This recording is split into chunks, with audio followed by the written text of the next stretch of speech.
가볍게 보시면 이렇게 발림성이 조금은 강한 편이라고 보실 수 있어요. 좀 더 라이트한 제형을 원하신다면 써보셔도 좋을 것 같아요. 안녕하세요, 피부과 전문의 오희연입니다. 저희 병원을 방문해주시는 많은 고객님들 중에 시스루 관리를 어떻게 해야 돼요? 재생크림 좀 추천해주세요 하는 요청이 많았어요. 그래서 오늘은 제가 재생크림에 대해 알려드리고 추천하는 재생크림 5가지를 소개해드릴게요.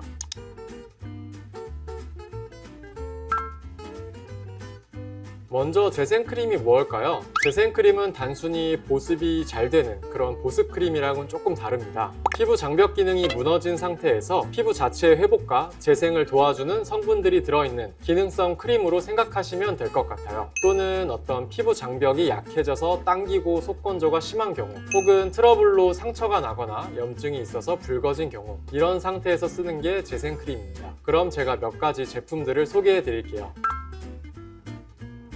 첫 번째는 제가 이전에도 추천드렸던 라로슈포제 제품입니다. 이거 사실 제가 쓰다 보니까 많이 없어져서 이렇게 많이 홀쭉해졌는데요. 이 제품에는 판테놀과 마데카소사이드가 들어있어요. 잘 아시겠지만 판테놀과 마데카소사이드 성분은 항염증 작용을 하고 피부를 좀 더 빨리 재생시켜주는 효과가 있어요. 따라서 어떤 시술 직후나 피부가 붉고 간지러운 경우에 사용하면 효과적입니다. 또한 시아버터가 함유되어 있어서 꾸덕한 제형이지만 피부가 건성이거나 자극받은 날엔 오히려 더 안정감을 주게 됩니다. 가볍게 보시면 이렇게 발림성이 조금은 강한 편이라고 보실 수 있어요. 좀 더 라이트한 제형을 원하신다면 라로슈포제 시카플라스트 멀티 리페어 크림을 써보셔도 좋을 것 같아요. 이 크림 역시 이제 판테놀과 마데카소사이드 성분이 함유되어 있는데 좀 더 가볍고 흡수가 더 잘 되는 제형이 되겠습니다.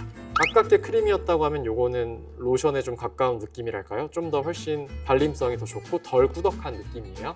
이제 두 번째로 바이오더마 제품을 볼게요. 시카비오 포마드입니다. 이 제품에는 병풀 유래 성분과 펩타이드 성분이 들어있어서 항염, 피부 진정 효과가 있고 손상된 피부 회복에도 도움을 줍니다. 또 미네랄 오일이 함유되어 있어서 수분을 가두는 밀폐 효과가 있습니다. 그래서 속건조가 너무 심한 경우나 시술 후에 굉장히 예민해진 피부 등에 사용을 추천드립니다. 아까 말씀드렸던 이제 미네랄 오일이 함유되어 있어서 피부를 강하게 밀폐해서 수분이 증발되는 것을 막아줄 겁니다. 제형의 꾸덕함은 요거에 좀 가까운 느낌입니다. 다음은 피부과에서 주로 사용되거나 처방하는 제품들입니다. 먼저 저희 병원에서 가장 많이 처방 나가고 있는 히스토랩 셀크림이 되겠습니다. 이 제품에는 EGF라는 성분이 들어있습니다. EGF는 우리말로 상피세포 성장인자라고 부릅니다. 말 그대로 상처가 난 피부에 상피세포를 자극시켜서 결국 새살이 빨리 돋아나게 도움을 주는 그런 성분이라고 할 수 있죠. 피부에 이제 까인 상처가 난 후에 바르거나 혹은 피부에 어떤 상처를 주는 레이저 시술 혹은 어떤 기타 주사 시술을 한 뒤에 피부를 빠르게 회복하는 데 도움을 받으실 수 있습니다. 저는 주로 립한 레이저나 점을 제거하는 CO2 레이저, 기타 주사 시술 뒤에 이런 직접적인 상처가 나는 시술을 한 뒤 많이 추천드리고 있어요.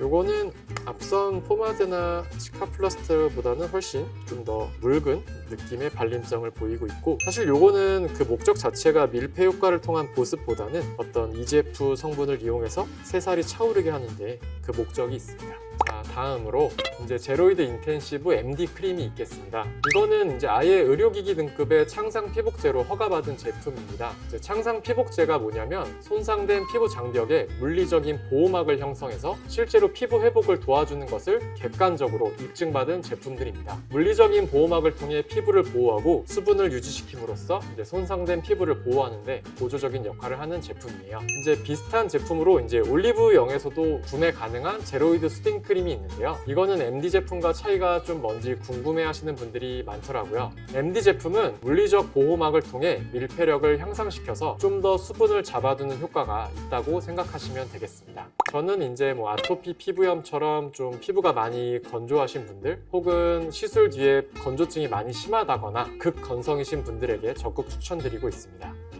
아까 발랐던 셀크림보다는 조금 더 꾸덕한 느낌이긴 한데 이거는 사실 그럴 이유가 있죠. 이제 피부를 밀폐시켜서 수분을 최대한 증발하지 않게끔 잘 붙잡아주는 그런 강한 보습 크림이 되겠습니다.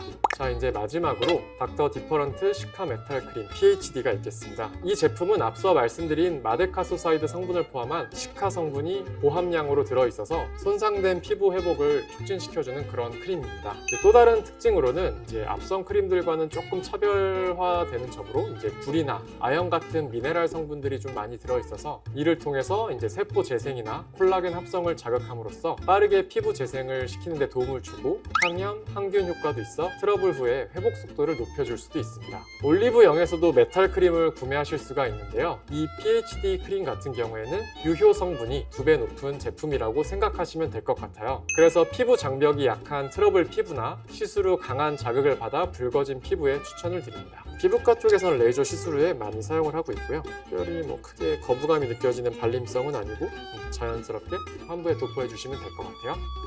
정리를 해보면 이 라로슈포제 라인업은 즉각적인 진정 내지 장벽의 복원, 그리고 바이오더마 같은 경우에는 극건성용 밀폐 보습 효과를 발현한다고 보시면 되고요. 이런 히스토랩 셀크림 같은 경우에는 피부 세포의 재생, 아까 EGF 성분 말씀드렸죠. 그리고 제로이드 인텐시브 MD 크림 같은 경우에는 물리적인 장벽, 보호 역할을 해줍니다. 그리고 마지막으로 요 미네랄 성분들과 마데카소사이드 성분이 포함된 닥터 디퍼런트 제품 같은 경우에는 트러블 후에 항염, 항균 작용까지 발현한다고 볼 수 있겠습니다. 사실 피부가 완벽할 수는 없습니다. 중요한 건 피부가 무너졌을 때 얼마나 잘 회복시키느냐예요. 재생크림은 그러한 회복을 도와주는 피부의 붕대 같은 존재입니다. 오늘 영상이 도움이 되셨다면 좋아요와 구독 부탁드리고 다음엔 피부 시스루 관리법도 자세히 알려드릴게요.